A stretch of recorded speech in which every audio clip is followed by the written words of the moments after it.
पुरानी पेंशन की बात कही जाती है तो सरकार ये कहती हुई नजर आती है कि अगर कर्मचारियों को पुरानी पेंशन दी जाएगी तो इससे कहीं ना कहीं अर्थव्यवस्था जो है वो डगमगाती हुई नजर आएगी। लेकिन यहाँ पर जो सांसद है, नेता है, वो भले ही 2 महीने के लिए सांसद बने हो या फिर 4 साल के लिए, उन्हें पुरानी पेंशन से जरूर आच्छादित कर दिया जाता है। वो भी एक पेंशन नहीं, कई कई पेंशन लेते हुए नजर आते हैं ये मंत्री, नेता, सांसद। लेकिन जो कर्मचारी देश और प्रदेश के विकास में इतना बड़ा हाथ बटाते हैं, उनके लिए सरकार पुरानी पेंशन की जगह पर कभी एनपीएस तो कभी यूपीएस लेकर आ जाती है। और आपको बता दें, एनपीएस और यूपीएस दोनों ही बाजार आधारित योजनाएं, इससे बड़े बड़े पूंजीपतियों को तो फायदा जरूर होगा, लेकिन यहाँ पर अगर आप सोचते हैं कि इन कर्मचारियों को फायदा होगा तो इन कर्मचारियों को बिल्कुल भी इन सारी चीजों से फायदा नहीं होने वाला है। कर्मचारियों का जो भविष्य है वो एकमात्र पुरानी पेंशन से ही सुरक्षित हो सकता है। आपको बता दें कि एनएमओपीएस की तरफ से हर एक संभव प्रयास किए जा रहे हैं कि जल्द से जल्द पुरानी पेंशन बहाल हो जाए। फिलहाल 1 तारीख का कार्यक्रम जब स्थगित किया गया तो उसकी जगह पर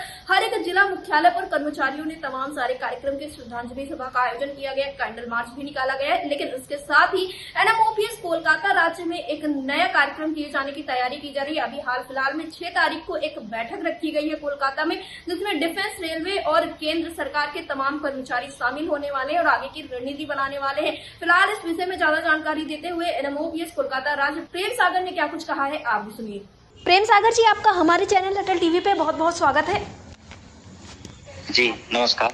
प्रेम सागर जी, जिस तरह से देखने को मिला कि लगातार आप लोग पुरानी पेंशन बहाली के लिए संघर्ष करते हैं, लेकिन इस बीच में 1 मई का कार्यक्रम नहीं हो पाया। लेकिन मैं आपसे जानना चाहूंगी, इस वक्त पर कोलकाता में आप लोग क्या कुछ तैयारियां कर रहे हैं, क्योंकि कहीं ना कहीं पुरानी पेंशन बहाली का जो मुद्दा है वो लंबे समय से चला आ रहा है और ये अभी चलता रहेगा जब तक कि पुरानी पेंशन बहाल नहीं हो जाती है।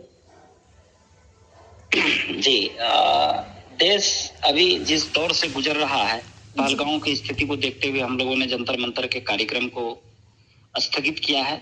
जी। अभी देश और सेना का साथ देने का वक्त आ गया है और एनएमओपीएस मजबूती से हम लोगों ने 1 मई को पूरे देश के सभी मुख्यालयों पर सभी कर्मचारियों ने जी एनएमओपीएस देश के साथ नारा लगाया और आतंकवाद का विरोध किया जी और हम देश के साथ आज खड़े हैं। जी। इस कड़ी में हम अलग अलग कार्यक्रम, हम लोग पूरे एनएमओपीएस के टीम अलग, चूंकि जानते हैं एनएमओपीएस अलग अलग राज्यों में अलग अलग विभाग के लोग हैं। ये समझिए कि मैंने शिव जी की बारात है जिसमें सारे कर्मचारी हैं। जी जी। तो हम लोग कोलकाता में, लखनऊ में, चेन्नई में सारे जगह कुछ न कुछ कार्यक्रम हो रहे हैं। इसी कड़ी में अभी हाल फिलहाल हम लोग 6 मई को रेलवे से हमारे राजेंद्र पाल जी हैं जी जी। और मैं डिफेंस से, ये अभी 6 तारीख को एक रेलवे में बड़ा कार्यक्रम है जिसमें हम लोगों को ये बताने जाएंगे कि एनपीएस और यूपीएस में क्या अंतर है। जी। प्रेम सागर जी, जिस तरह से लगातार सरकार की तरफ से कभी संशोधन की बात तो कभी कोई नई योजना ला दी जाती है, लेकिन जैसा कि देखने को मिल रहा है आप लोग की एकमात्र मांग पुरानी पेंशन है और जबकि जो सांसद हैं और नेता हैं उनको पुरानी पेंशन मिल भी रही, लेकिन जब कर्मचारियों की पेंशन की बात आती है, पुरानी पेंशन की बात मैं कहना चाह रही हूँ, तो सरकार अर्थव्यवस्था का हवाला कभी देने लगती है तो कभी किसी और चीज़ का हवाला दे देती है। जबकि देखा जाए तो यूपीएस और एनपीएस से तो बड़े पूंजीपतियों को फायदा हो रहा है, ना कि आप लोगों को कोई फायदा होने वाला है। बिल्कुल आपकी बात से मैं सहमत हूँ। बिल्कुल सही बातें हैं। देश की अर्थव्यवस्था का संभालने का सारा जिम्मान या ठिकाना समझिए कर्मचारियों पर ही फोड़ दिया जाता है जी। और जब पेंशन मांगने की बात आती है तो ये आंखें निकाल कर मेरा नाम नयन सुख रख देते हैं। जी। एनपीएस से यूपीएस लाना मतलब उन्होंने जो एनपीएस में थोड़ी बहुत भी कुछ आंख बची थी जी, वो भी पैसा बोल रहे हैं कि एनएसडीएल के माध्यम से आपका पूरा पैसा जो जीवन भर की गाड़ी कमाई 10% आप जमा करेंगे वो एनएसडीएल रख लेगी जी। वो पैसा कभी आपको वापस करके नहीं देगी और उसी पैसे से आपको पेंशन देगी। इस तरह सब धोखा है। जी। प्रेम सागर जी, जो 6 तारीख का आप लोग का कार्यक्रम कोलकाता में होने वाला है तो ये कोई प्रदर्शन का रूप होगा या फिर बस एक बैठक होगी? अभी ये एक बैठक होगी।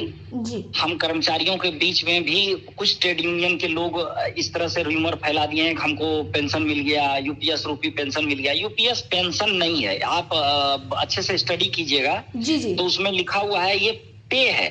जी जी। पेंशन शब्द ही गायब कर दिया है मोदी सरकार ने इससे। जी जी। यूनिफाइड पेंशन स्कीम में जो लास्ट पे वो हर बार वो लिखता है, इंग्लिश में देखेंगे तो आपका पे लिखता है, पेंशन शब्द गायब कर दिया इन्होंने। मतलब पेंशन छीन लिया है। इन बेशरम सांसदों ने, इनको शर्म आनी चाहिए।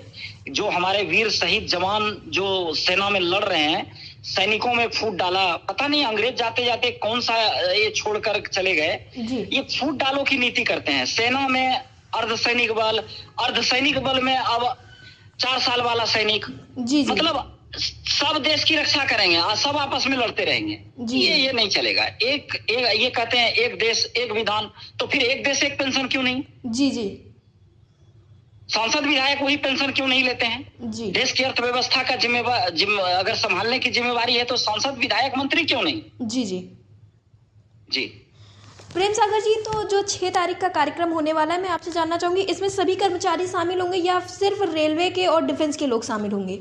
इसमें रेलवे, डिफेंस और सभी केंद्रीय कर्मचारी जो हैं वो राज्य सरकार के कर्मचारियों को पुरानी पेंशन बंगाल में पहले से है, जी जी तो वो इस मामले को लेकर इतना उत्सुक नहीं होते हैं। लेकिन सेंट्रल गवर्नमेंट के जितने भी कर्मचारी हैं लगभग सभी लोग उसमें सम्मिलित रहेंगे। जी प्रेम सागर जी, अटल टीवी से जुड़ने के लिए धन्यवाद।